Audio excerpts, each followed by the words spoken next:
Gigising, trabaho, matutulog at gigising. Trabaho, matutulog kung ito ay iisipin. Paulit-ulit lang para bang wala ng kulay. Palaging ganito, ano ang punto ng iyong buhay? Sa sweldo, babayad, sa sweldo, babayad.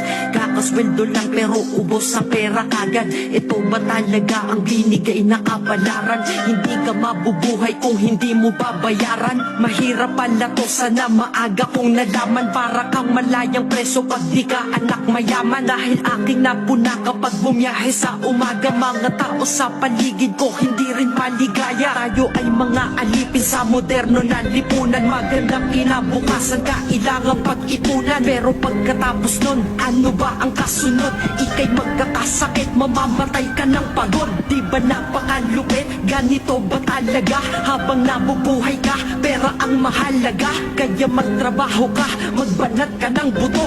Yan ang salitang maririnig mo sa buong mundo. Dahil libre lang mangarap, pero mahal mabuhay. Pero kapag kayakap, iyong mahal sa buhay. Para bang lahat ng pagod ay mayroong katuturan. Yan ang sweldo kong sapat at walang katumbas yan.